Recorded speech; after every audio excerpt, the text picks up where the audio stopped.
Guys, check this out.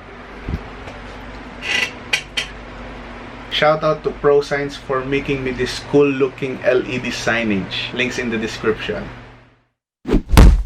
What's up guys? My name is Freeze. I'm an artist. I got a commission from a guy named Ron. He DM'd me and he said that he is a big fan of the channel, and Mr. Ron said that he saw my previous Random Sunday videos and asked me if I do commissions. So I said yes, and he said great. He also said that he is a cyclist and he wants me to make him a badass portrait of himself wearing his cycling uniform, and he also wants me to draw his original bike with him. So he also said that I can use this project for my YouTube content. And now we're here. So now I'm gonna show you my drawing process and how I handle art commissions like this, so that maybe you can learn a thing or two about having a client and having art commissions.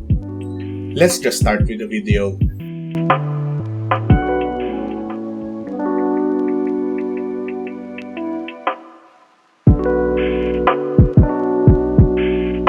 As you might have noticed, I've already started with the sketch because I'm already done with the posing layout. I removed that part of the video because I think it's the boring part. You can go watch it on my previous videos after you finish this video.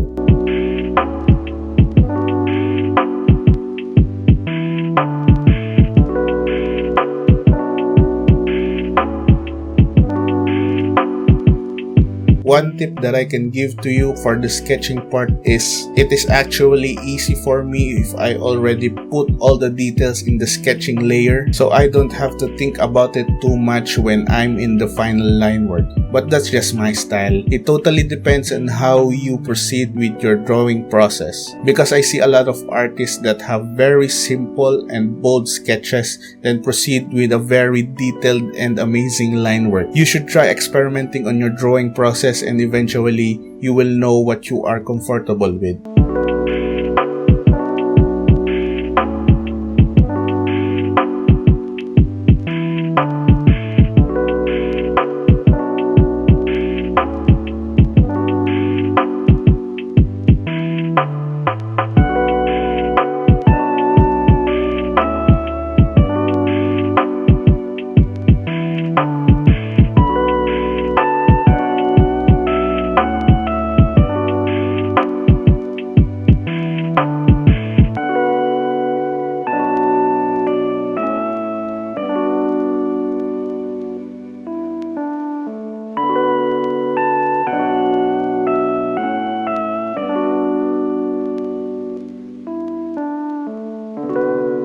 So the sketch is done and I've already sent it to my client to see what he thinks about it. He got back to me immediately and said it was great, and now that I have his approval about the sketch, I can continue with the line work.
Now that the final line work is done, I can now proceed with the highlights and shading of the drawing.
So now that the highlights and shading is finally done, I'm just gonna put out my references and start with the coloring. So I just put out the reference uniform that my client sent. I'm just gonna copy the colors of this uniform, and I'm actually gonna try to copy the patterns of the uniform with the available brushes that I have.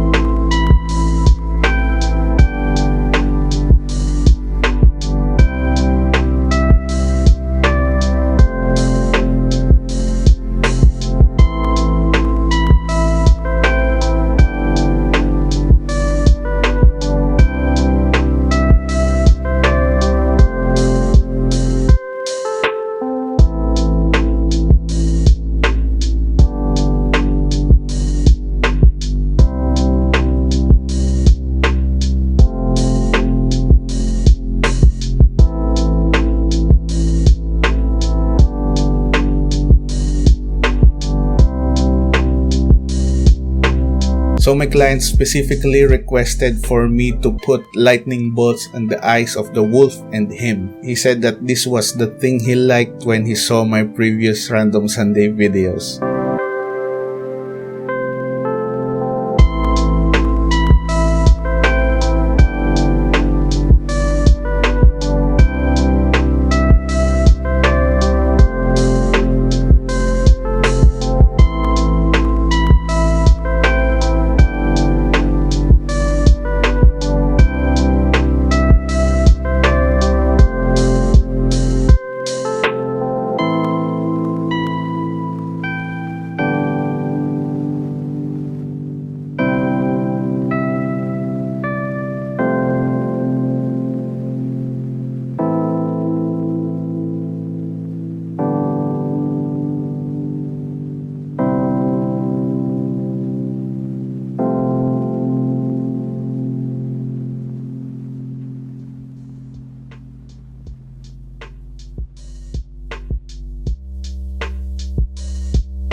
So guys, the drawing is done. This is actually a bit fun for me because this is actually the first time I got a client through one of my videos. But before I show you the final piece, I want you to hit the like button if you really like this video. Comment down below if you have some more art suggestions that you want me to do, or if you like art commission videos like this. And if you like art content videos like this in general, don't forget to subscribe and don't forget to hit that bell. So now, here is the final piece. Enjoy!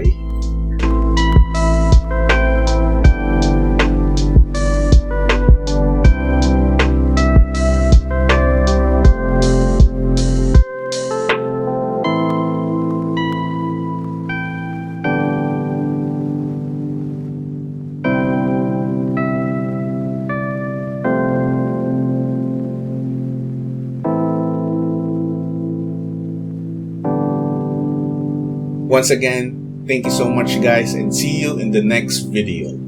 Freesraf.